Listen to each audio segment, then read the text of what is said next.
hear a number of different recordings, and you will have to answer questions on what you hear. There will be time for you to read the instructions and questions, and you will have a chance to check your work. All the recordings will be played once only. The test is in 4 sections. At the end of the test, you will be given 10 minutes to transfer your answers to an answer sheet. Now turn to Section 1. Section 1. You will hear a conversation between a printing company employee and a customer. First, you have some time to look at questions 1 to 5.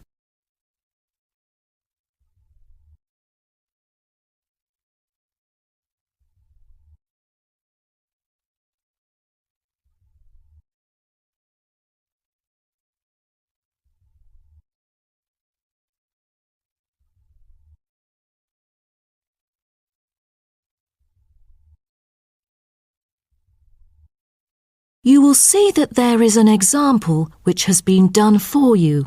On this occasion only, the conversation relating to this will be played first. Good afternoon. Welcome to Matrix Printing. I'm John Smith. How can I help you? Good afternoon. I'm here to reprint a brochure for our hotel. There are some pages that need revising. The customer says the brochure sample needs revising. So, brochure has been written in the space. Now we shall begin. You should answer the questions as you listen, because you will not hear the recording a second time. Listen carefully and answer questions 1 to 5. Good afternoon. Welcome to Matrix Printing. I'm John Smith. How can I help you? Good afternoon. I'm here to reprint a brochure for our hotel. There are some pages that need revising. Sure. How may I address you? Oh, I'm Mary Jane from Central Hotel Chains. Nice to meet you. I've got samples of the previous version. I assume it is your company's advertising brochure. Yes. What exactly is the problem? Well, it was printed the year before, so some of the information is already out of date. There are also a couple of problems with the layout. Firstly, the letters of the address on the front page are far too small. It's hard to see when glancing at the cover. How big do you need it to be? Increase the letters by 3 font sizes. Just a minute. Let me take notes of your requirements. Okay, what else needs changing? The information regarding the pool should be deleted because it is currently under renovation and is not available. So, all of the relevant descriptions on page 2 should be removed? What do we replace it with? We can't just leave the whole page blank. Just fill it in with the introduction of our newly opened gym. I've included all the relevant information here in this flash drive. Let me check. I see. No problem then. What is also bothering us is that the description under the top photos on page 4 is incorrect. The word lounge needs to be replaced with reception. Fully noted. Is that all? No, there is more. Turn to page 5. We feel that showing merely the picture of our exterior and interior decoration does not fully represent the appeal of our hotel. On second thought, we've decided to use a picture with the view of the hotel. Do you have the original copy of the picture? Yes, it is also enclosed in the flash drive. Okay, we'll re-edit the whole layout of the photos. Great. Before you hear the rest of the conversation, you have some time to look at questions 6 to 10.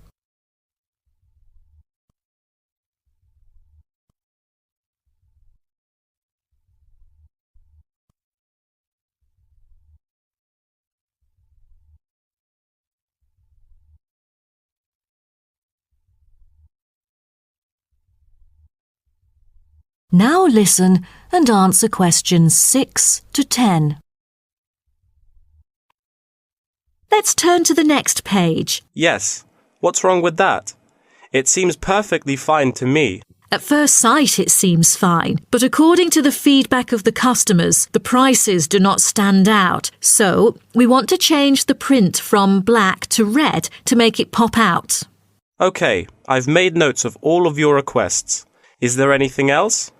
I appreciate it. Just one final request. Could you translate the whole brochure into Spanish? We have customers worldwide, you know, especially those from Latin countries. No problem. What about other languages, like Japanese, Chinese, or German? These are our most popular target languages. I have to ask the manager about the Chinese version. There's been a surging number of Chinese clients during recent years. However, we don't need German or Japanese translations, as we currently don't have many customers from those two countries. Sure. Just keep me updated. So, roughly, when could we get the revised print? We need it before the end of July. It's late June now. Roughly, it'll take 3 weeks to re-edit. So it will definitely be ready before the deadline. Great. To where shall we send the samples? The address is number 9 Green Drive, Clifton, NY 21300. How do you spell Clifton? CLIFFTON, Clifton. And the telephone number? It's 9030366602. Also, if you have any further questions, you can reach me through this number. Okay. That is the end of section 1. You now have half a minute to check your answers.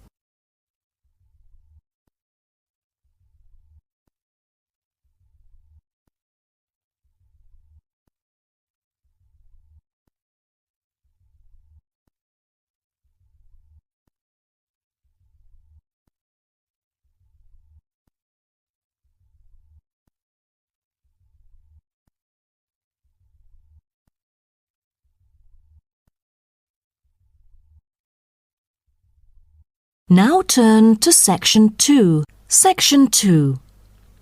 You will hear a guide talking to a group of visitors about a national park. First, you have some time to look at questions 11 to 16.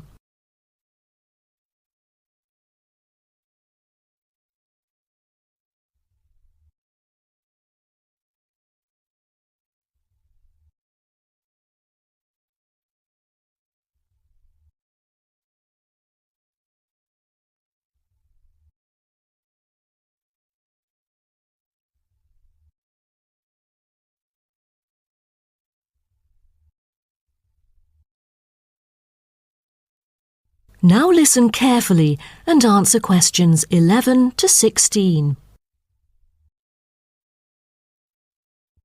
Welcome to Byron National Park. I am Jim Carson, your tour guide for the trip. First, I'd like to give you some basic information about the park. Covering 7,000 acres of land and spanning across 3 states, Byron National Park was established to protect the area's most spectacular scenic values. With unique geological features, natural history, and native plant and animal life, it is an ideal destination for recreation as well as research purposes. The park has a breathtaking waterfall connecting the longest river in the country, but it is most renowned for having the largest subtropical rainforest worldwide. There are many layers of tall, medium, and low vegetation growing with seasonal variations in the park. It is a place where the air seems green. Ardent hikers can find an awesome array of options here. Apart from the dense green rainforest, tourists can also hike along the mountain trail. Despite the stunning view, taking photos is not advised on the way up, I'm afraid, as one might get distracted and the narrow trail by the sheer cliff is quite dangerous. When you reach the top of the mountain, there is nothing better than having a picnic under the trees with your family. Accompanied mostly by wildlife, walkers as well as cyclists may find the bush track a good choice for having a tranquil time to themselves. As your tour guide, I suggest that only expert hikers take the creek circuit, because its beautiful and inspiring scenery through the subtropical jungle is paralleled by its physical challenges. A list of transport is available within the park. Bicycles are a popular choice, as it is the most flexible way to get around. Electric trams are temporarily closed for maintenance. Boat trips down the river are an ideal way to spend a tranquil afternoon. Rest assured that transport within the park is covered in the bill. Extreme sports is another highlight of the park. There are, for adventurous grown-ups, especially those who are comfortable with having a racing heart, scary as it may sound, it is actually safe to participate in extreme sports under strict instructions and close supervision. Abseiling is available regardless of the weather. It is a fun way to overcome fear of heights, gain new skills, and get an adrenaline rush. Bungee jumping and paragliding are also available, except for during the summer. At this point, you might worry about meals here. Well, even though there is only one restaurant in the park at the moment, the variety of dishes is astonishing. There are 2 meals included in the price. Just get your meal ticket at the reception before dining. Also, there is no need to make reservations or worry about availability, since there are plenty of tables. Before you hear the rest of the talk, you have some time to look at questions 17 to 20.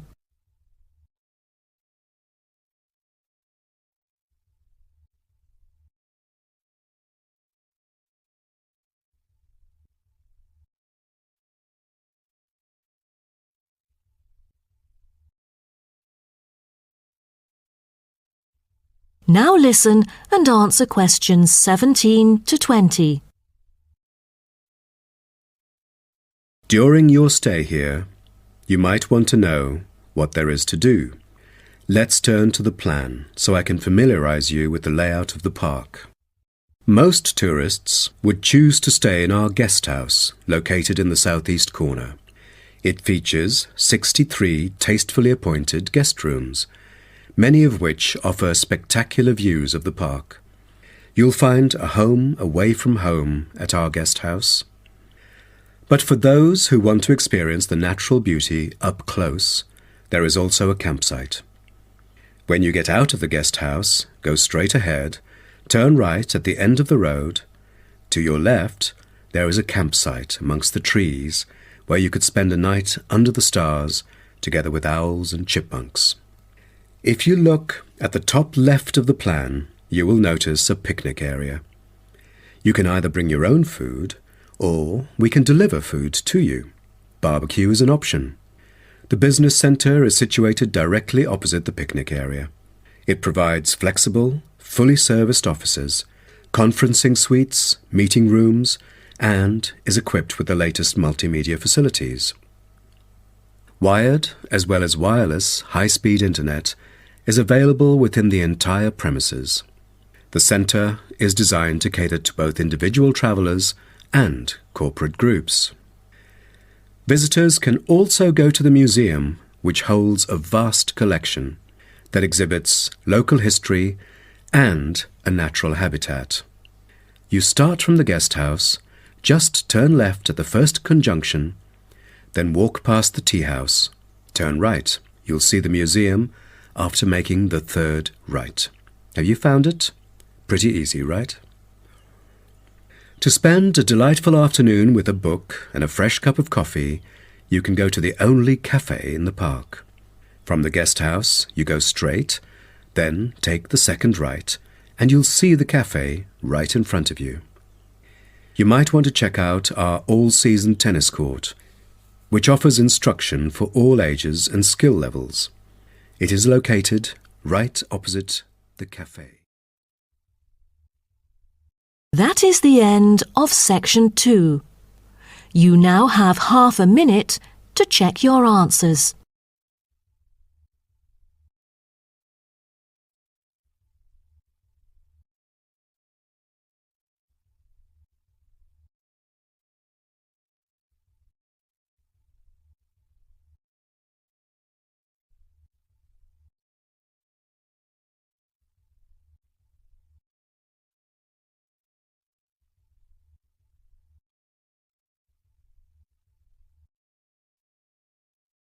Now turn to Section 3. Section 3.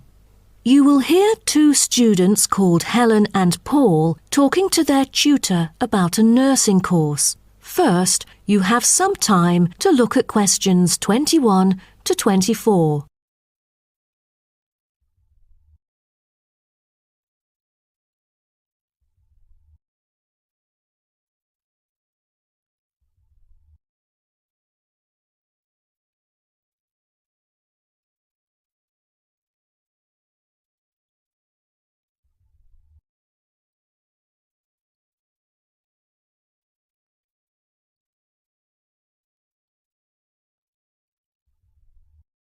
Now, listen carefully and answer questions 21 to 24.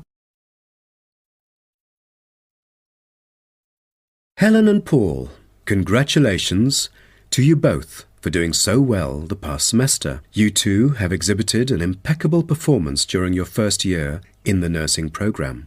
I'd like to get some feedback from the two of you to better improve the program and to provide guidance for our prospective students. I'd like to start with you, Helen. So, first of all, which aspect of the program impressed you?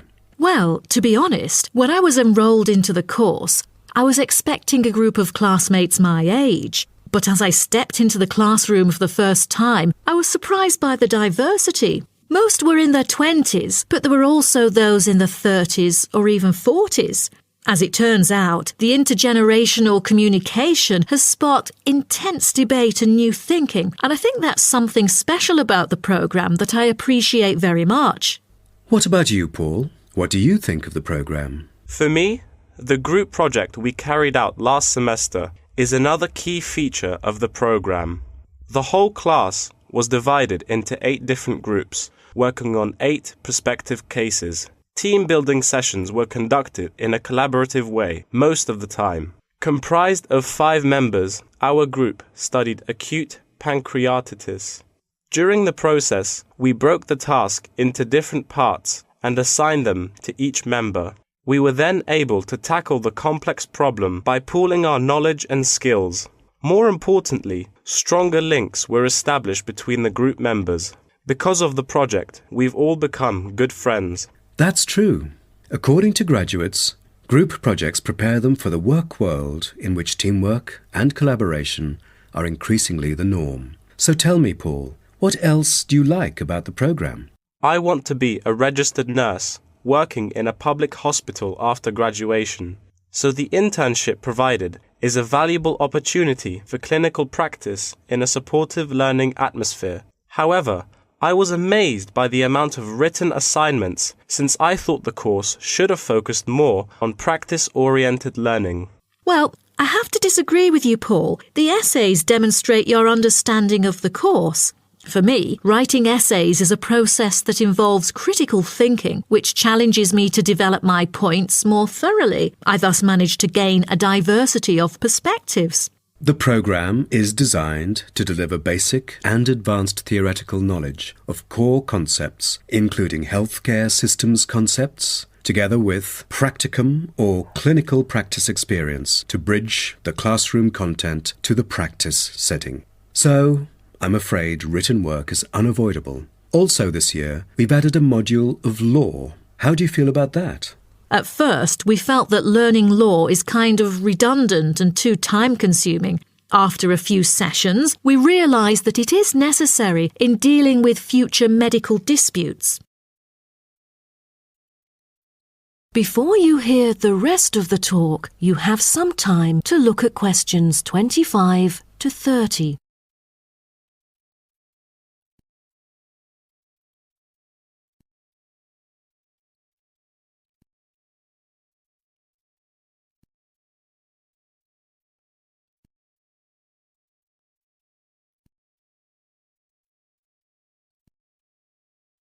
Now, listen and answer questions 25 to 30. Do you have any suggestions for prospective students? What bothers me most is handing in essays on time. I almost missed the deadline once because there were 3 essays due within the same week, so rationalizing your time is critical. Well, that's true. The lectures deliver so much useful information. I have poor memory, so I kept making notes and revisiting them on a regular basis. To my surprise, at the end of the semester, I have learnt the key concepts by heart. How was the research? I heard that it was quite challenging. How did you manage to overcome the difficulties? That's true. The majority of us had no clue how to carry out the research at first. Fortunately, when I was digging up reference materials at the library, I sought help from the librarian. She taught me about finding the appropriate resources and choosing the proper research methods. Have you checked out the online forum? Yes, it has become a habit for me to visit the forum regularly. In a sense, it extends classroom learning. It is where the students post academic problems that they come across and get support from the faculty members. Some of my classmates didn't do so well during the placement tests. I feel that background reading is necessary. Lastly, do you have anything to say to the freshmen? I was really ambitious at first, trying to get straight A's on my transcript. I made tons of notes and worked hard even on the optional assignments to get extra credit. I stressed myself out before having an emotional breakdown. After consulting my advisor, I found it important to set realistic goals. Don't push yourself too hard. It is wise to sort out your priorities. Thank you for coming here today and providing valuable feedback on the programme. Have a great summer break. That is the end of section 3. You now have half a minute to check your answers.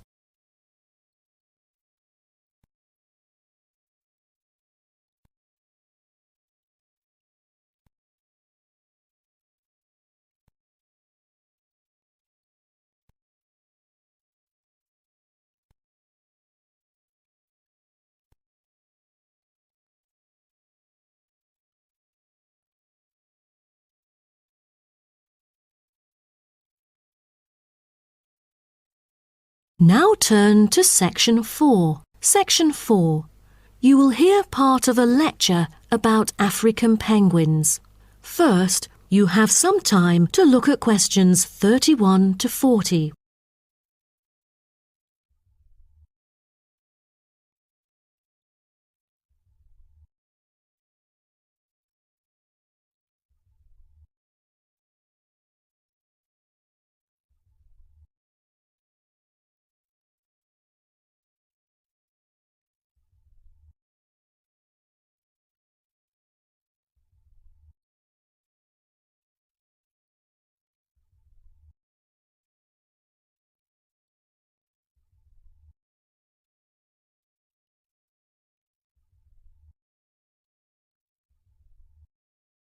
Now, listen carefully and answer questions 31 to 40.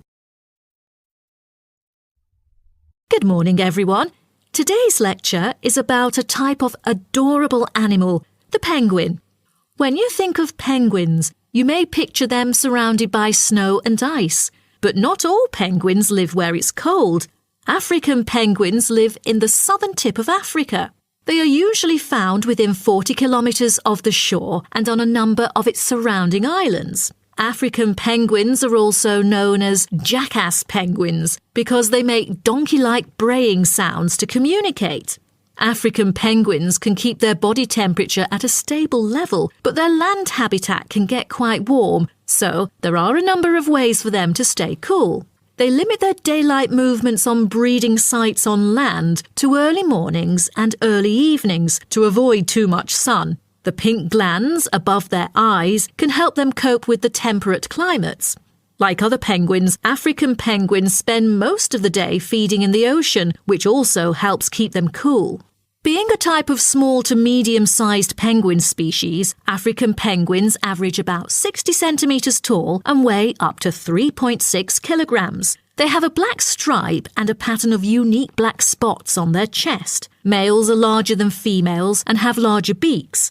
Even though they are categorised as birds, African penguins aren't able to fly because of their heavy bones. Their wings are more like flippers that make them particularly suited for life in the water. When they're on land, their flippers and their tails help them keep their balance and walk upright.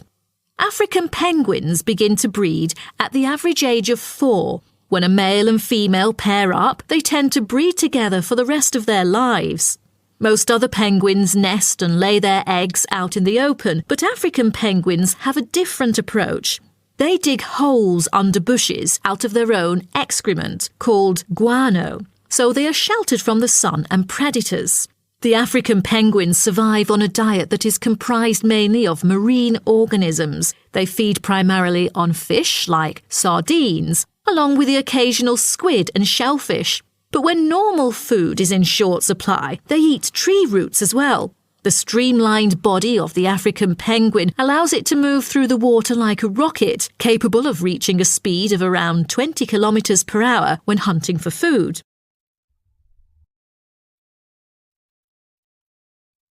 The African penguin's smaller size means that it has many predators both in the water and also on dry land. Their natural predators at sea include seals and sharks. The biggest threat to them on land is not just towards the adult penguins. The penguin chicks are sometimes taken by seagulls into the air and dropped from above. The seagulls could thus feed on them.